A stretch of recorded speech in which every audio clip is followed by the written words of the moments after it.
Hey everyone, mattphilleo here in the studio, working on two paintings today. It is a portrait of Elijah and Elisha, and then also the loaves and fishes. If you followed my work for a few years, you probably are wondering, hey, I think you painted those before. Well, that's actually true, I have. But I have a client who requested those same paintings again. And some people, artists might say, hey, you can't paint the same image twice. And it's true, you can't paint it exactly the same way. But I don't have a restriction. I have no restriction on painting the same image again. And I think if a client enjoys a picture enough and they want to have that in their home, I have no problem painting that for them and giving them that joy in having an original painting in their home. Even if I have the same kind of image, this will be its own unique painting. So these two images were done before, but I'm doing them again, and just want to kind of show you here the journey of the process. And so watch over my shoulder as I paint, and hope you enjoy it. So now to give you a closer look, this painting on the left here, now these are both in sketch stage, although I put just a tiny bit of color into this first one here. The loaves and fishes painting, and then this is Elijah and Elisha. So these both were book cover illustrations, and I am doing them again, original paintings for the same client. And again, it'll be a little different than the first time, but I want to paint these kind of with a fresh view in a way, and just have fun with it. I want to show you the acrylic glazing technique. So before I start, I'm going to ask a quick blessing on these paintings, and then I'll get to the actual painting work. Father, I ask you bless and anoint this painting here, the loaves and fishes, and then also Elijah and Elisha.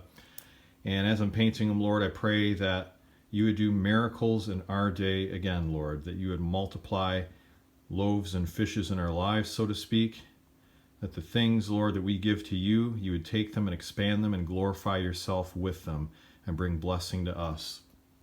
Lord, I pray, just like Elisha picked up the mantle of Elijah, that in that same way, Lord, we pick up the mantle of our spiritual predecessors. Lord, those who have gone on before us, they're now in heaven, but they lived a holy life here. They sought you diligently. They imparted something to us, Lord, of your nature. I pray that we would take up that mantle in our day, and we would walk close to you, Jesus, walking in righteousness, walking in great desire towards you and your will to be done.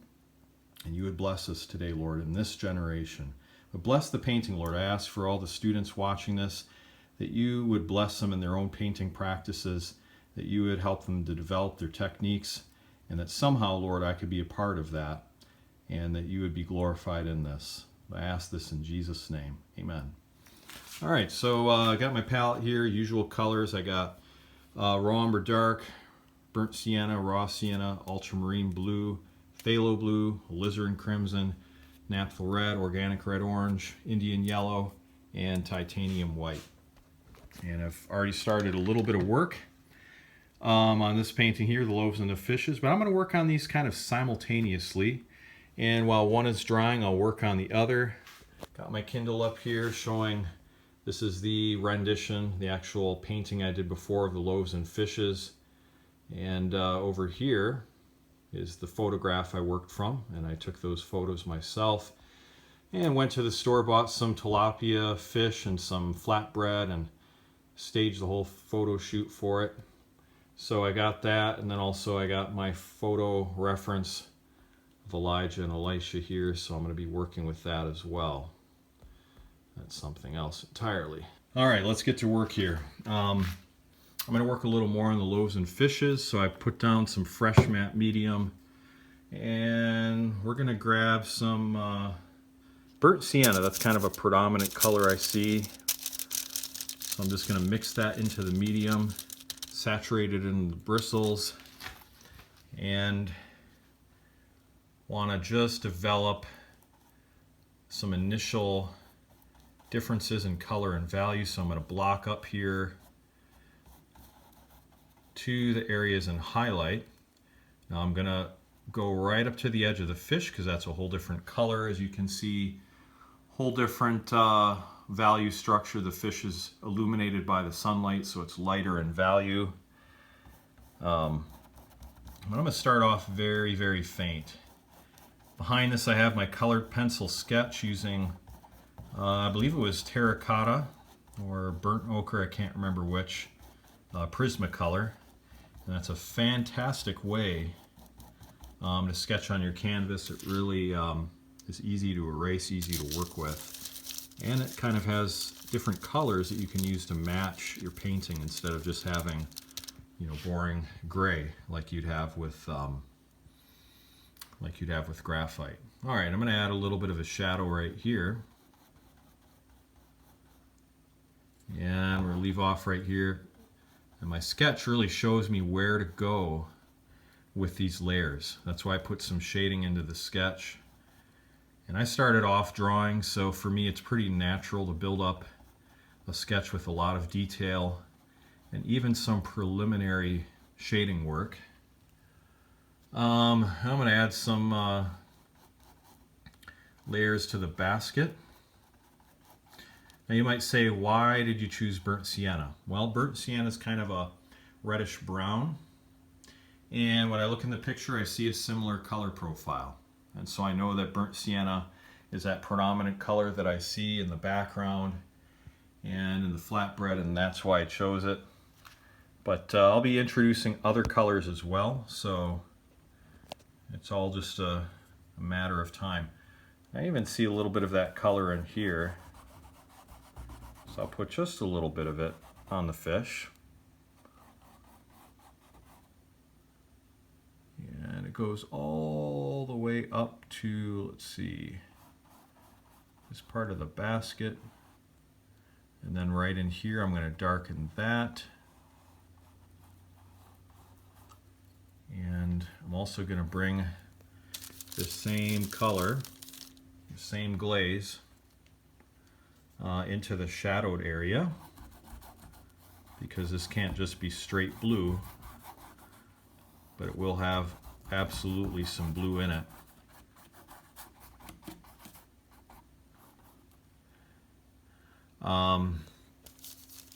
Pull a little more color here.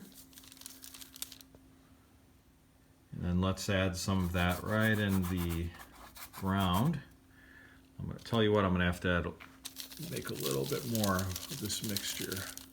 Swirl it around. You want to get a lot on your brush.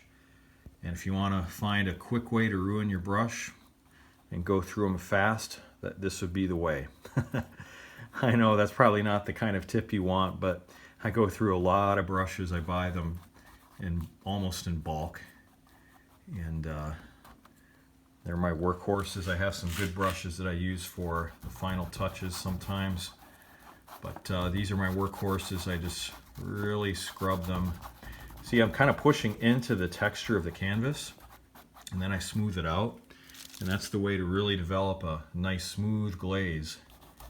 To really push it in,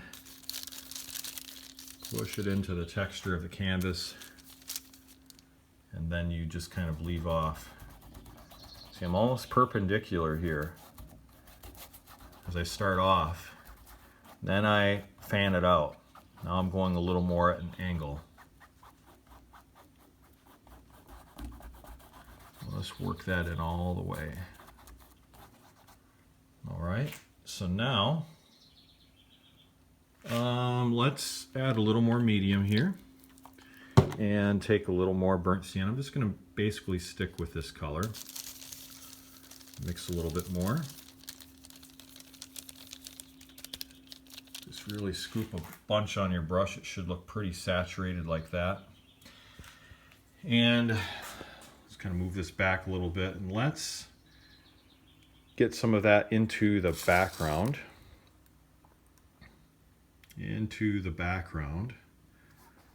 So we'll just brush this. Now here it feels like I don't need to scrub it as much. Maybe because it's really saturated on my brush. So you get a feel for it. I want to leave off here and then leave some room for the grass texture above. kind of get some mottled brushwork up here, and then we'll kind of emulating the original painting, some of the brushwork and things like that, even though it's not going to be entirely the same.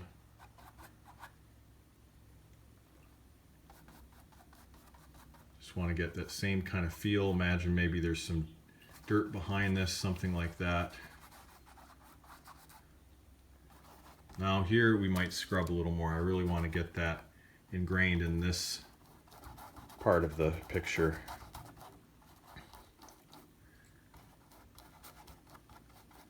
I want to get it a little bit darker here, so I guess I'm really ingraining it into the surface to get the staining in a way. It's almost like staining wood. Just get it a little bit darker. All right, so I had a previous layer of kind of a blue and a little bit of green. You can see I already have a compositional balance and color going between the cool and the warm. I should add a bluish glaze on this fabric as well, so I'll have to do that. But for now, I think this is a good start. It's a good start. I'll get just a little more on that section there. Yeah, but overall, I think this will work. So now, while I have this color going, maybe I could work a little bit on the other painting. So let's pull up that reference photo quick, and let's just see if there's anything I can do with that. I tell you what, I think I could probably do a little bit of work on the ground. I want to make this, you know, kind of that that kind of deserty ground like you'd have in ancient Israel. So we're going to do that all over here and just tone it. I just want to basically use this color. But it's kind of fun to work two paintings at once. You feel like you're getting a little more accomplished, and you know, if you get tired of one, you can move to the other, which is nice. Load up a little more pigment. Now I want to leave a gap around this area. This is where we have the chariot right there. And I took photos for this one myself too, and then assembled them together on Photoshop. Whoops, there we go. But see this chariot, that's a chariot of fire. I want to have that to be a little more illuminated, so I'm going to leave off on that. And I'm actually not going to paint that in. I'm just going to leave the area around it white, because by leaving the white of the canvas, we're going to get more luminosity, and that's how we do the glazing technique, and that is what we're shooting for here. But I'm going to fill in this whole area. All right, I'm going to fill in this whole area, and this I know is going to have to get a little darker anyway. Basically matches our colored pencil sketch that we had, which is nice. All right, we just smooth that off. We scrub it in, and then we really brush it fast. Don't overwork it. You know, you really have to just, once you get it down, you basically want to leave it alone. What else? Anything else I can do? Maybe we'll just block in his hair really quick. Just use that same color since I have it, and just fill in his hair a little bit and his beard. All right, and so I'm going to leave off there on this sketch. And well, it is actually in the painting process now, but just want to show you the start here of this portrait of the loaves and fishes, and then Elijah and Elisha. So if you enjoyed this video here, please give it a thumbs up, and leave a comment, because the comment tells me that what I'm doing here is beneficial, it's helping you. And if you have any questions, let me know. I'll be happy to help you out in your portrait painting. At realisticacrylic.com, I have more tutorials for you, downloadable videos and guides, or at least downloadable guides that'll help you in your portrait painting. So visit realisticacrylic.com, and I'm sure you're going to find a tutorial there that'll help you with a question you have. But anyway, thank you so much for watching this video. God bless, and I'll see you in the next one.